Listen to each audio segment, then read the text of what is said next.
মার্কিন president Donald Trump বলেছেন 2016 সালের নির্বাচনে ব্যাপক জাল ভোট পড়ার অভিযোগ তদন্তে একটি কমিশন করছেন তিনি। কমিশনের নেতৃত্ব দেবেন তার ভাইস প্রেসিডেন্ট মাইক পেন্স। গতকাল রোববার ট্রাম্পের কাছ থেকে এই ঘোষণা আসে। বার্তা সংস্থা এএফপির প্রতিবেদনে এ কথা বলা হয়। গত বছরের 8 নভেম্বর অনুষ্ঠিত মার্কিন প্রেসিডেন্ট নির্বাচনে ব্যাপক অবৈধ ভোট পড়ার অভিযোগের বিষয়ে এখন পর্যন্ত কোনো সরকারি তথ্য পাওয়া যায়নি। ট্রাম্প নিজেও তার তোলা অভিযোগের পক্ষে কোনো প্রমাণ হাজির করতে পারেননি। তা সত্ত্বেও জাল ভোটের অভিযোগ করেছেন তিনি। সবশেষ ফক্স নিউজকে দেওয়া সাক্ষাৎকারে ট্রাম্প তার অভিযোগের কথা ফের উল্লেখ করেছেন। ভোটে অনিয়ম কিভাবে হয়েছে তার ধারণা প্রস্তুত পন্থাও বলেছেন তিনি। ট্রাম্পের ভাষ্য, মৃত মানুষের নামে ভোট দেওয়া হয়েছে।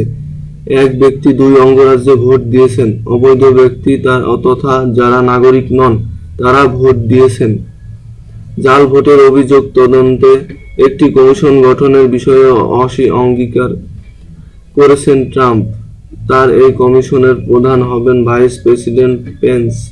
ট্রাম্প বলেছেন, তদন্ত সতর্কতার সঙ্গে অভিযোগ খতিয়ে দেখা হবে। আগে ট্রাম্প অভিযোগ করেছিলেন, অবৈধ অভিবাসীদের ভোট না পড়লে পপুলার ভোটেও জয়ী হতেন তিনি। ট্রাম্পের দাবি, তার নির্বাচনী প্রতিপক্ষ হিলারি ক্লিনটনের পক্ষে লাখ লাখ জাল ভোট পড়েছে।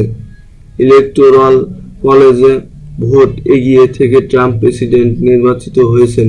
তবে মোট ভোটের হিসাবে ট্রাম্পের চেয়ে অনেক বেশি ভোট পেয়েছেন হিলারি।